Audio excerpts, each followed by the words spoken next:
What's up, everybody? The camera is in a very precarious position on top of a Diet Coke can. So we're going to wrap this up as quickly as possible. But the reason why we're here is to actually tell you that the sport that you love, and we love as well, is actually a sport 2 days a week. And the other 5 days, it's a well-oiled, money-making business. Collectively, we're all still spending a couple $100 million a year. We are not profitable, but I can see light at the end of the tunnel. Since more than 4 decades, we already do the transportation and logistics task, growing together with Formula One.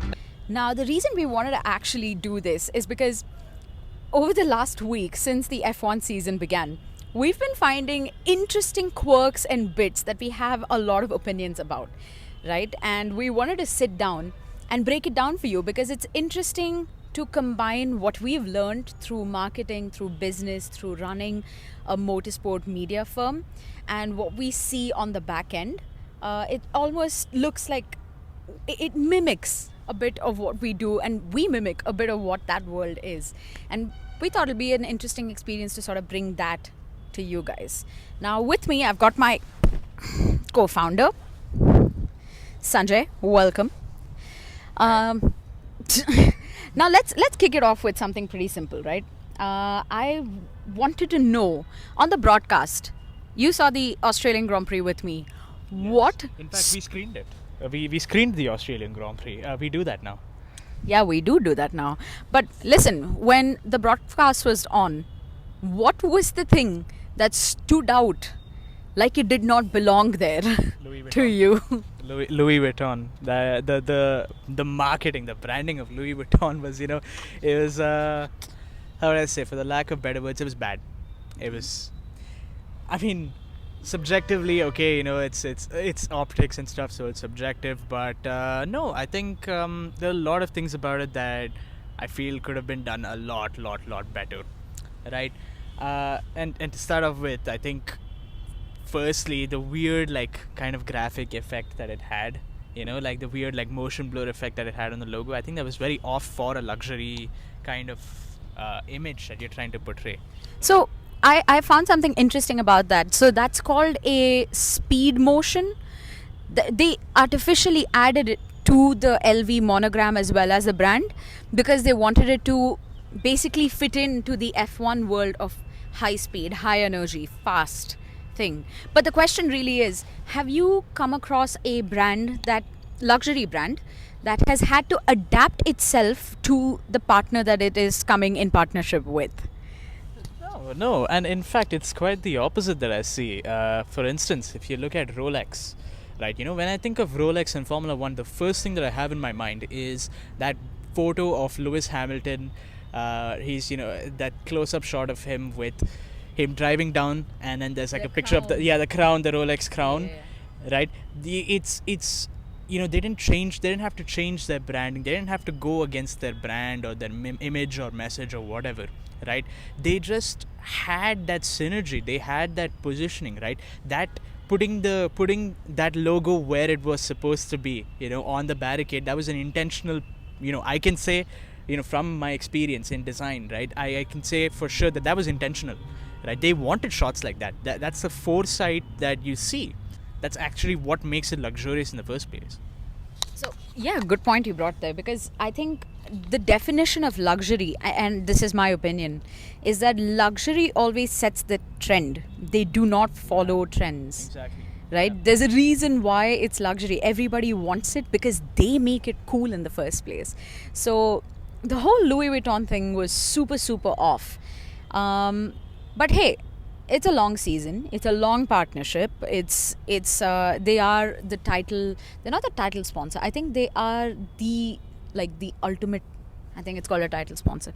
Yes, yeah, they are the title sponsor. Yeah, the ultimate sponsors. Yeah, so they have a bit of time to figure it out. I hope that, one thing that I did like what Louis Vuitton actually did end up doing, and which I thought was very on brand of them to do so. They did this last year as well, I think in Miami or in Monaco. The trophy carriers was completely branded in like this vintage, beautiful luggage of sorts with the LV branding all over it. It opens up like an entire shelf.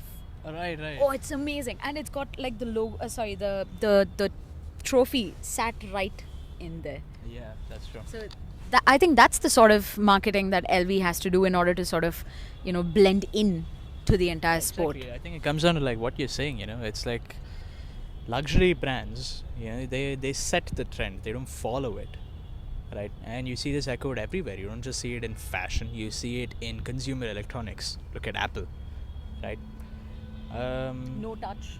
No touch. Full screen. Yeah, exactly. So that's really the state of it. It didn't have to be as amateur as it was portrayed. Hey, speaking of, I wouldn't. Sorry, this is probably the wrong segue. But hey, listen, Aston Martin.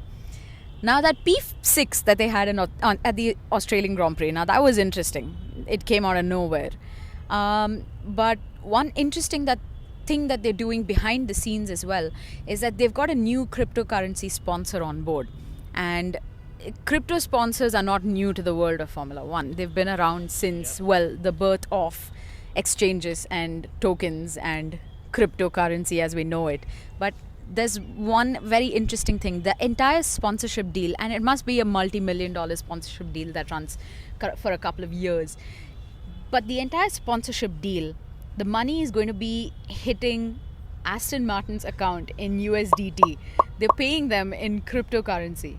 Now, you're a tech geek and you've been following the crypto world for a bit, including the fads that surround it. I quickly want to know your thoughts on this.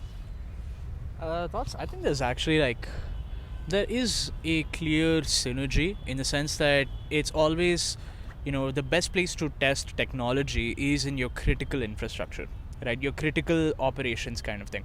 Now, I personally don't know how blockchain and 300 kph cars kind of have that synergy, but it's there because when you're talking about 300 kph cars, you're looking at petabytes and petabytes of data, right? Every single week and every single test, you're looking at tens of thousands of kilometers of just pure testing on every single car, right?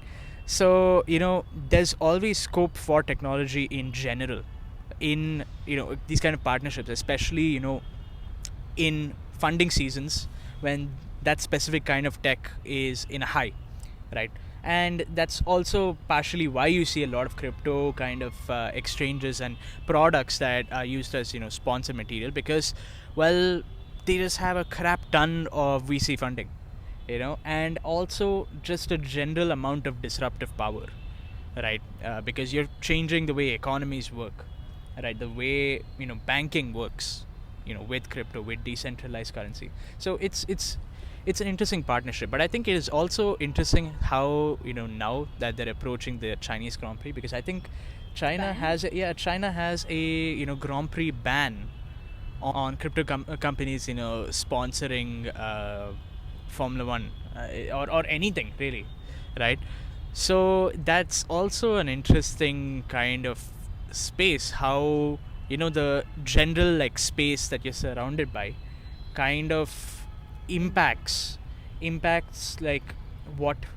how effective sponsors are, right? Because long before this, the fad used to be smoking companies, cigarette companies. You'd see Marlboro, alcohol and Marlboro and Heineken.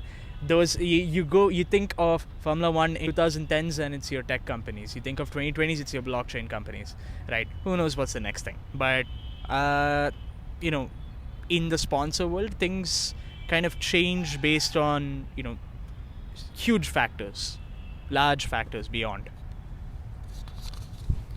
That's it for this particular episode, and I'm sure we're going to unearth more and more as we go along this season. But if there's something that you want us to sort of break down and give our opinions about, we're not experts, right? We are going to do our own research and have our own opinions about things. So we're more than happy to take a fight from you in our comments. It really helps, believe me.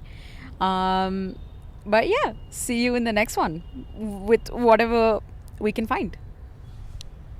Yes. Okay, bye.